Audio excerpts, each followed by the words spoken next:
Bonjour tout le monde, bienvenue sur la chaîne Les Authentiques. Aujourd'hui, vidéo sur la 309 GTI et on espère aujourd'hui que ça soit pour de bon le premier roulage.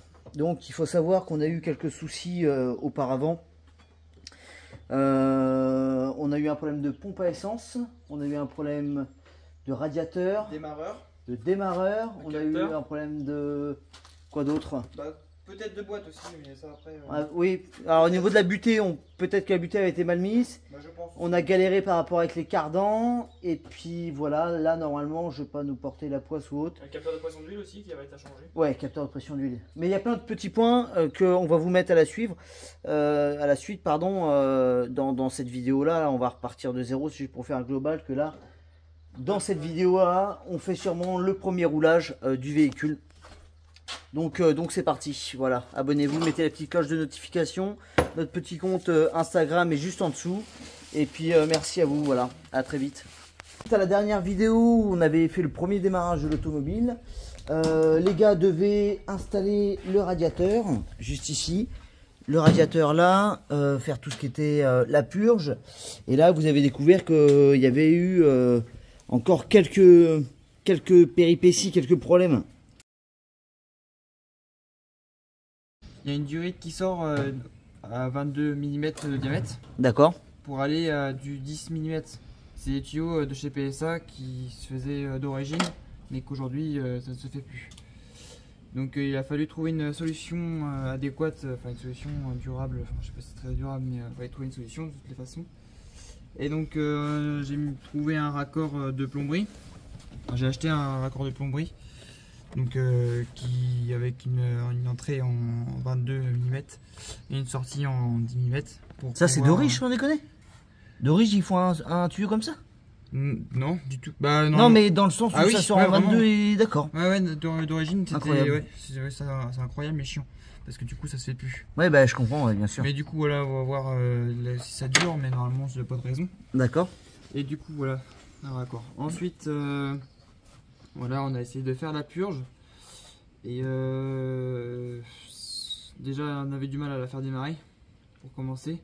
On avait commencé à la purger sans démarrer, à purger comme ça se fait bien aussi. Le mieux c'est de la faire tourner, mais et on a constaté qu'il y avait une fuite qui sortait au niveau du bas moteur. Donc essayer de regarder, on voyait que ça sortait au niveau autour du carter, sans trop savoir vraiment où ça sortait. Donc après on s'est directement dit c'est sûrement la fuite elle serait sûrement au niveau de la soudure voilà. Et parce donc, que quand tu as refait le moteur, pour les gens qui peut-être se rappellent pas ou qui prennent cette vidéo là au départ, il y avait un trou dans le bas moteur que tu as fait réparer par un pro. Par un pro qui s'appelle MCP Alu et puis qui a fait une soudure là-dessus pour essayer que ça soit étanche. Donc du coup là la fuite on a enlevé la boîte tout ça parce qu'on peut pas avoir, on n'a pas accès ici pour voir si la fuite venait vraiment de la soudure. Et on a démonté la boîte et effectivement ça venait bien de la soudure. Donc c'est vraiment une micro-fuite. Micro-fuite, mais il faut pas grand chose pour qu'il y ait une fuite quoi. C'est du goutte à goutte un peu. Ouais, exactement. Donc voilà, j'ai contacté le gars est dispo pour que je leur emmène le bloc, le bas moteur pour trouver une solution. Donc aujourd'hui j'ai pas envie de me faire chier à tout redémonter, mais bon s'il faudra le faire je le ferai. Et aujourd'hui on a opté pour une solution de mettre un produit. Donc c'est ça comme produit qui permet de boucher les fuites si on veut. D'accord. En faisant tourner le moteur 15 minutes. Donc là les gars je suis emmerdé par la pompe. Alors je vais vous mettre une petite vidéo je pense pour ce qui s'est passé. Alors, je sais pas, finalement je sais pas tout ce qui s'est passé. Et en fait la pompe s'est pétée parce que l'abracam a été trop loin dans la pompe.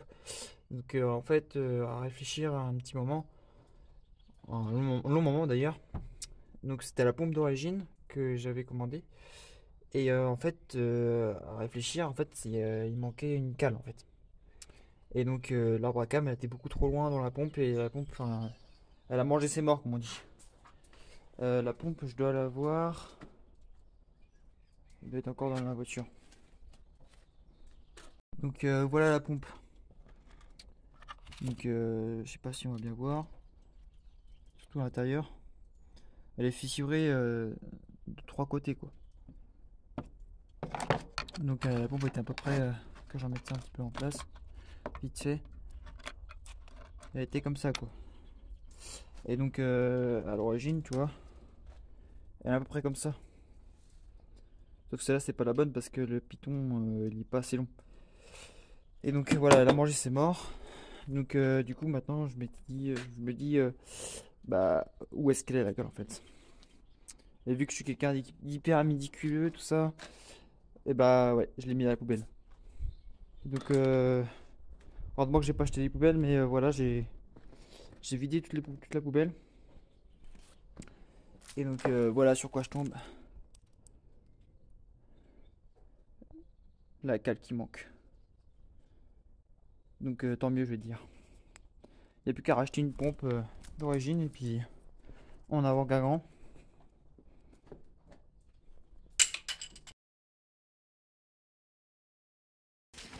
Donc là, Flo, explique-nous ce qu'on va être en train de faire. Il est parti vous en faire. Tu as eu un problème, tu supposes que tu as un problème de pression. Pression d'huile, ouais. Pression d'huile. Donc Pierre nous a installé une sonde en fait. une sonde. Ouais. Tu appelles ça comment Pierre? Un mano. C'est un mano de pression d'huile. Un mano de pression d'huile. Donc on va faire une tentative de démarrage, façon de dire, pour voir un peu la pression qui sort, savoir s'il y a réellement un problème de pression d'huile ou savoir si c'est juste le capteur qui était mort. Ouais, tout simplement.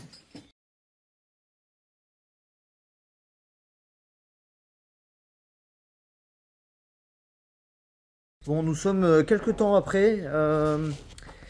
Nous sommes toujours sur le véhicule de Flo, la 309. Du coup, ce qui se passe, c'est que hier, on a voulu démarrer l'auto. Bah, on a démarré l'auto, on a voulu partir faire un tour. Et il se trouve qu'il n'y avait plus de...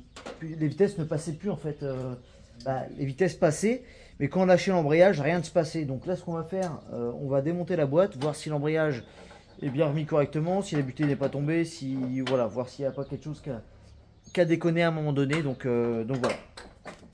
Donc du coup, après les tentatives de démarrage, etc., en fait, on s'est rendu compte que les cardans n'étaient pas les bons.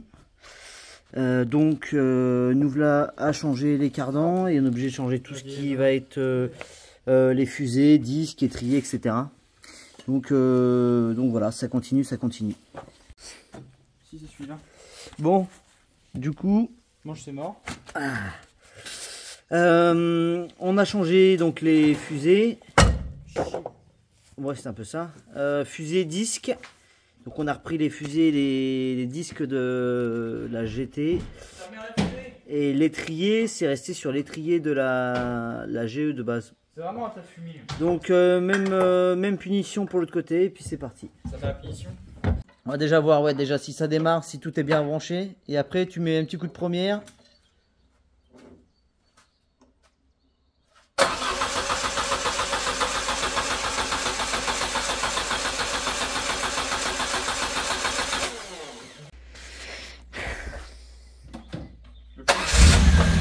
Appuie sur l'embrayage, tu essayes de mettre ta vitesse.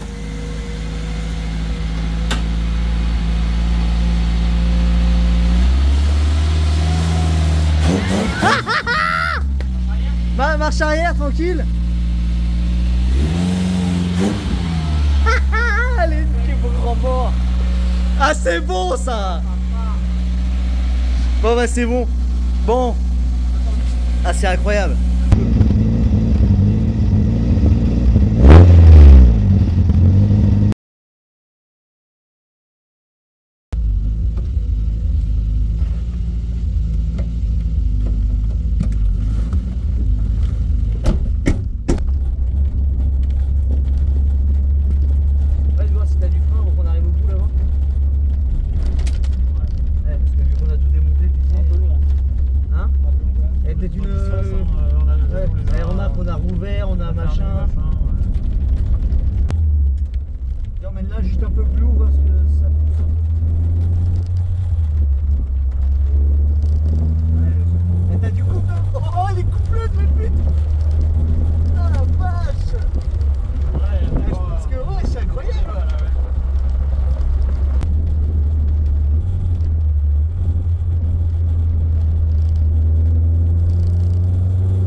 Non, on dirait Jaguar.